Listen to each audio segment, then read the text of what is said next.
Prophecies, the Third Testament, Revelations of Jesus Christ, Chapter 64.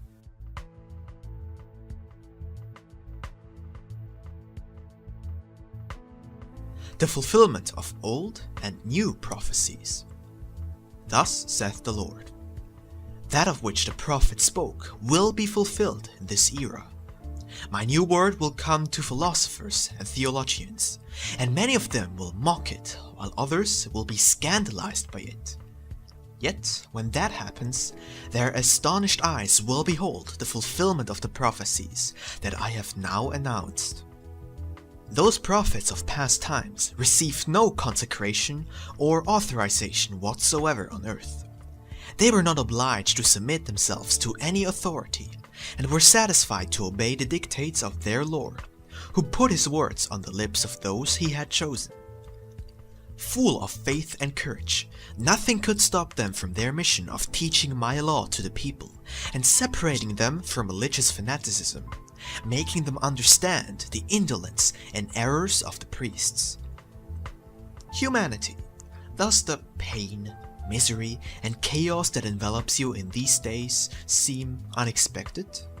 If you are surprised, it is because of your lack of attention to my prophecies, and because you have not prepared yourselves. All was foreseen and proclaimed, but you lacked faith, and now you suffer the consequences as a very bitter cup. Now, once again, I am prophesying through human understanding. Some of these prophecies will come to pass soon, and others are for more distant times. This people who hear them have the great responsibility of making them known to mankind, for they contain light that will make men understand the reality in which they live, so that they will halt their speedy race towards the abyss. Much of what I have spoken to you of in this era is a prophecy that refers sometimes to things that are near and others to the future. That is why many men do not wish to assign importance to this divine message. This word, in contrast, shall surge full of light among the humanity of the coming times.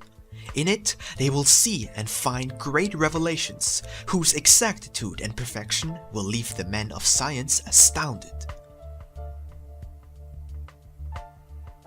The Great Prophecy to the Nations, delivered on January 10th, 1945.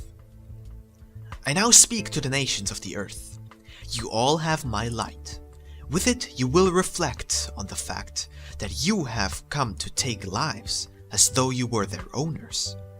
Truly I tell you that your destruction and pain have raised profound repentance in many and awoken millions of beings to the light.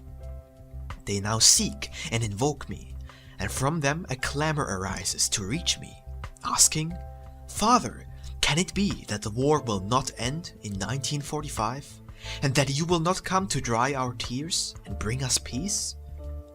Here is my presence among you, O 7 nations, 7 heads you have raised in the world before me. England, I enlighten you. My justice will strongly touch on you yet, but I shall give you a strength. I touch your hearts and tell you that your ambitions shall fail, and your powers shall be taken from you and given to no one. Germany, in this moment I touch on your arrogance, and I tell you, prepare yourselves, for your seed will not perish. You have asked me for new lands, and men have interjected themselves in my high judgments. I have bowed your pride and tell you to take my strength and trust in me, for I shall save you. Yet if you do not trust in me and give in to your arrogance, you shall fall and be made slaves of the world. That, however, is not my will, for this is the time in which I am toppling the lords and freeing the slaves and captives. Take my light and arise. Russia, my spirit sees all. The world will not be yours. It is I who shall reign over you all. You shall not succeed in erasing my name, for Christ, who speaks to you, shall reign over all men. Give up your materialism and prepare yourselves for a new life. If you do not, I shall break your pride. I give you my light. Italy, no longer are you the Lord as in times past. Today, humiliation, slavery, and war have destroyed you. Because of your degeneration, you are passing through a great purification. Yet, I tell you, regenerate yourselves. Set aside your fanaticism and idolatry, and recognize me as the Lord of Lords. I shall pour out new inspirations and light to you. Take my balm and forgive one another. France, you have presented me your pain. Your lamentations have reached the height of my throne. I receive you. Yesterday you rose up as a lord. Today you have only the chains you drag to present me. You have not prayed nor kept vigil. You gave yourselves to material pleasures, and the dragon has made you his prey. Yet I will save you, for the cry of your women and the tears of your children have come to me. You wish to save yourselves, and I cover you with my mantle. Yet, truly, I tell you, pray, keep vigil, and forgive. The United States of America. In this moment I also receive you. I see your heart, not of stone, nor of metal, but of gold. But I find your mind of metal, hardened. I do not find love in you, nor spirituality. I see only grandeur, ambitions, and greed. Continue, and yet I ask, when will my seed put down roots in you? When will you topple your golden calf and your tower of Babel, so that you may build the true temple of the Lord? I touch your conscience from first to last, and I forgive you. I enlighten you so that at the supreme hour, when the test reaches its culmination, your mind will not become confused, but thinking clearly and remembering that I am before you. I give you light, strength, and power. Do not interfere in my high judgments, for if you disobey my mandates or trespass the limits marked, pain, destruction, fire, pestilence, and death will come to you. Japan, I receive you and speak to you. I have entered your sanctuary and seen all. You do not wish to be the hindmost, but have always wished to be first. And truly, I tell you, that seed is not pleasing to me. It is necessary for you to drain the cup of bitterness, so that your heart may be purified. It is necessary that your language be mixed with other languages, that the world comes closer to you. When the world is cleansed and prepared, it will bring you the seed that I will give. For I see none who are prepared. I do not see in you the spiritual seed of my divinity. Yet I shall prepare the way. Soon there will be a chaos of ideas in the universe, a confusion of sciences and theories, and after that chaos, the light will come to you. I prepare and forgive all of you, and shall make you to enter the true path. When the time is right, and peace comes among nations, do not be reluctant. Do not oppose my will. If the nations have signed, do not betray them, for I will then unleash my justice upon you. 7 nations, 7 heads. The Father has received you. Before you, under your dominion, is the world. You will answer to me for it. May the light of the book of 7 seals be with each of the nations, so that men may prepare according to my will.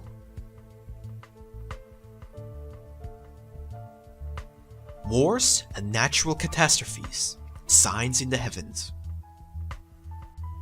This same world you inhabit has long been a battlefield, and the enormous experience left to men by their ancestors, bitter and painful experience that is like a book opened by the conscience before the men of this time, has not been enough. The heart of humanity is too hard to accept that fruit of experience, left like a legacy of light.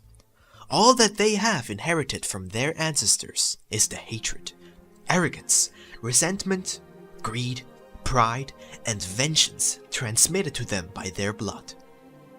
Understand that it is a time of justice, for truly I tell you that all must be atoned for.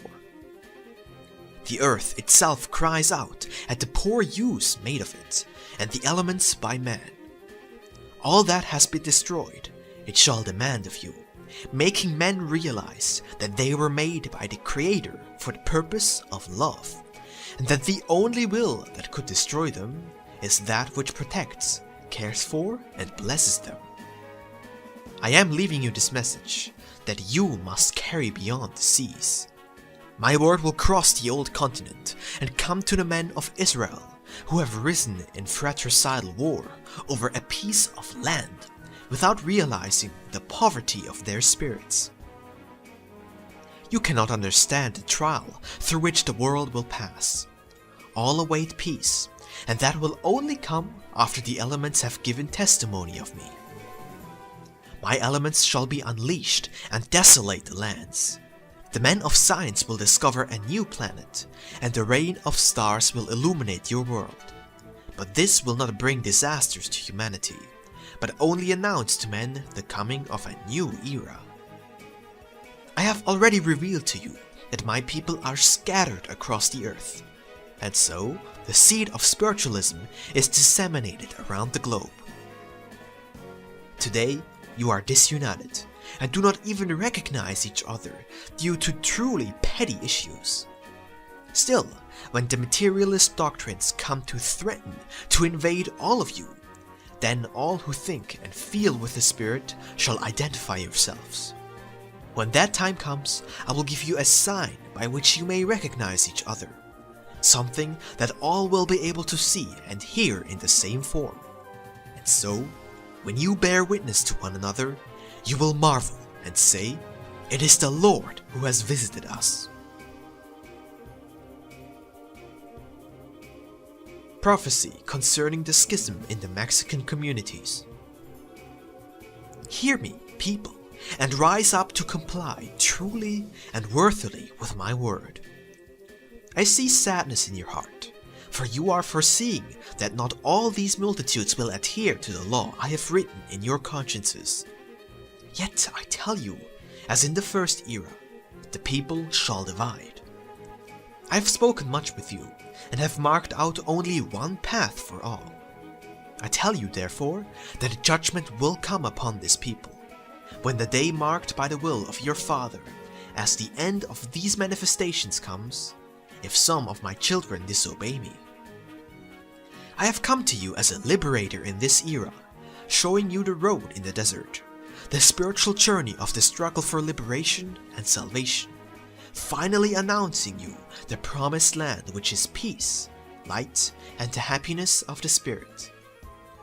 Blessed are those who rise up, anxious for liberation and spirituality, to follow me in this journey, for they shall never feel alone or weak in the trials brought by the vast desert. Woe to those, in contrast, who lack faith, to those who love the things of the world more than the spiritual, those who remain tied to their idols and their traditions.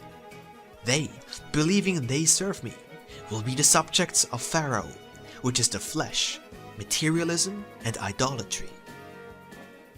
He who yearns to come to the promised land, the homeland of the Spirit, must go through the world, leaving the tracks of goodness.